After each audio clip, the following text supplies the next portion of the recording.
तो चलिए शुरू करते हैं आज की पढ़ाई और समझते हैं मुश्किल कॉन्सेप्ट्स को।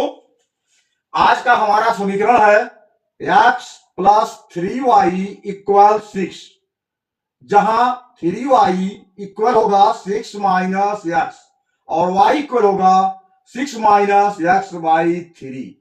अब हम x के मान को रखेंगे तो y का मान हमारा ज्ञात होता जाएगा।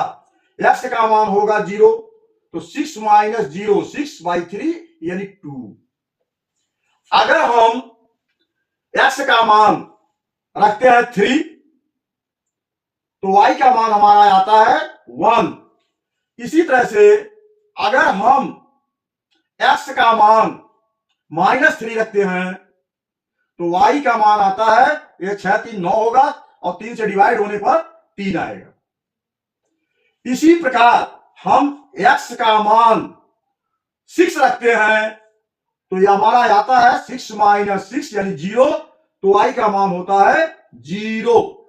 अब यहां हम x का मान -6 रखते हैं, ये प्लस हो जाता है और यहां आता है 4। इस तरह से हम इसके मान को रखते जाते हैं x के और y के मान प्राप्त होते जाते हैं।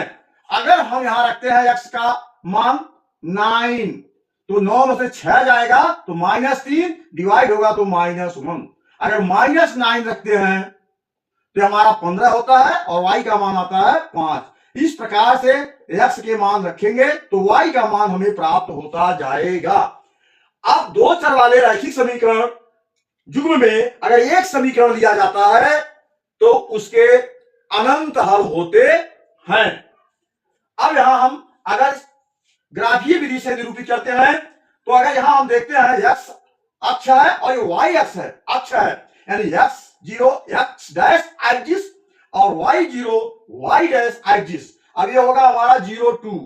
अब 0 2 3 1 -3 3 6 0 -6 4 9 -1 और -9 5। तो अगर इस तरह से हम निरूपित करें ग्राफ पेपर पे, जैसे 0 2, जैसे इसको थोड़ा सा हम देख लें 1 2 3 4 5 6 7 8 9, यहां भी 1 2 3 4 5 6 7 8 9, इधर भी 1 2 3 4 5 6 7 1 2 3 4 5 6 7 8। इधर क्या होगा -1 -2 -3 -4 -5 -6 -7 -8। नीचे आएंगे तो -1 -2 -3 -4 -5 -6 -7 -8। यहां 1 2 3 4 5 6 7 8 9। ऊपर जाएंगे तो 1 2 3 4 5 6 7 so on। 0 और 2, 0 यहां है 2 ऊपर हो सकता है, यह निर्देशांक यहां होगा।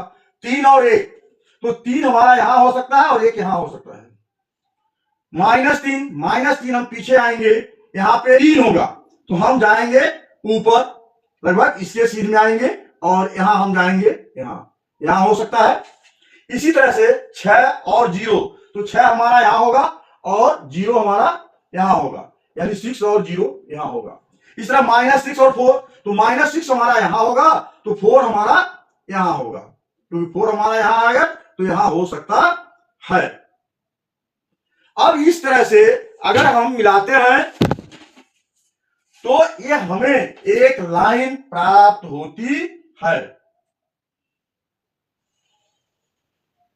जो सारे बिंदु इसी लाइन पे होते हैं। अतः एक समीकरण का ग्राफीय निरूपण अगर हम करते हैं तो हमें एक स्ट्रेट लाइन प्राप्त होती है और सारे पॉइंट उसी लाइन पे होते हैं। यानी दूसरे शब्दों में कहा जाए सारे पॉइंट मिलकर के एक सरल रेखा का निर्माण करते हैं। थैंक्स।